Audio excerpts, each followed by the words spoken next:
तुम्हारी औकात नहीं है कि तुम आका की बातों को समझ सको। उनकी बातों में जादू है, जादू। रूह खुश हो जाती है। तुम तो उनकी चेहरे की तरफ देख भी नहीं सकते, इतनी चमक है उनके चेहरों में। मानो जैसे नूर बरसता हो, नूर।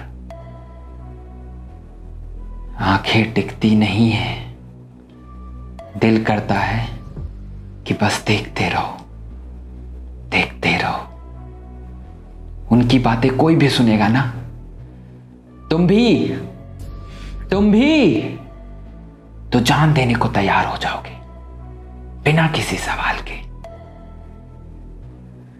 किसी की कोई जात, कोई औकात नहीं है उनके आगे। वो किताब की एक एक बातें बताते हैं जो तुम जैसों की समझ में नहीं आने वाली। इसलिए क्योंकि तुम काफिर हो, काफिर। दिन के लिए शमशीर उठाना पड़ता है। दिन खतरे में है, जहन्नुम की आग से बचना है तो जिहाद करना है, क्योंकि जहन्नुम की आग जब जलाती है तो वो जलाती ही रहती है।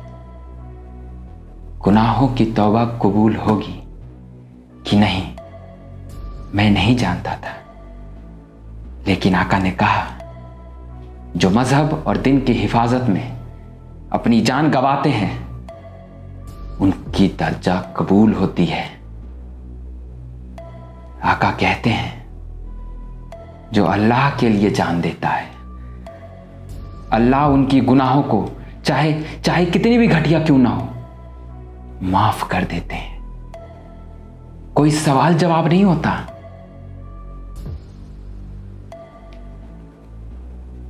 ये तुम्हें कैसे पता होगा? अल्लाह, रसूल, जिहाद, पता है? पता है?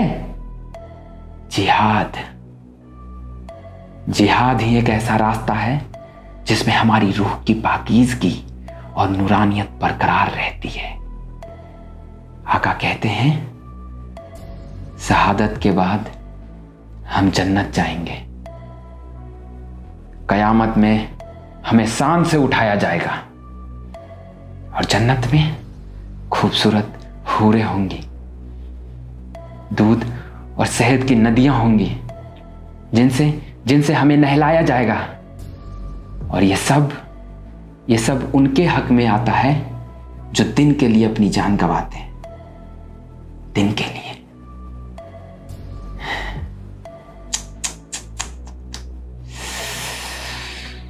तुमको मजहब का इल्म कहां? खुदा की कसम, जिस दिन आका ने हमें इस काम के लिए चुना, उसी दिन हमारी जिंदगी कामयाब हो गई।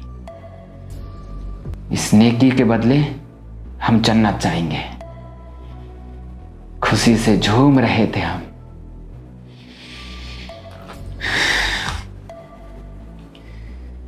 आका ने जाने से पहले कहा, जाओ बच्चों, जाओ, और जब तक मारते रहना, जब तक जिसमें जान है।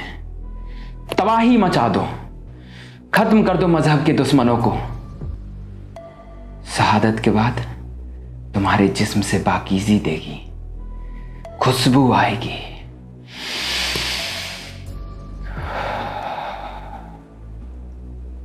आका ने फिर हमें अपने सीने से लगाया, दुआ दी और कहा, अल्लाह हाफिज।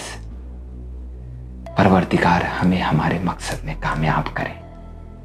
अगर जीत गए तो गाजी, और कुर्बा हुए तो शहीद। आका ने कहा, अल्लाह हमारे घरों की हिफाजत करेंगे।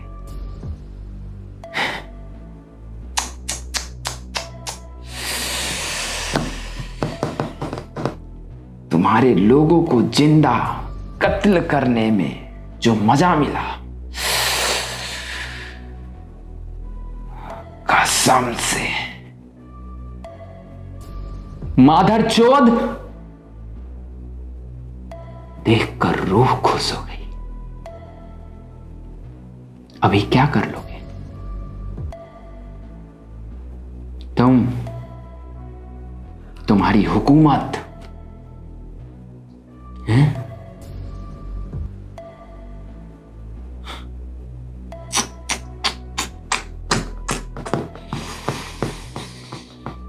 क्यों? बोलो।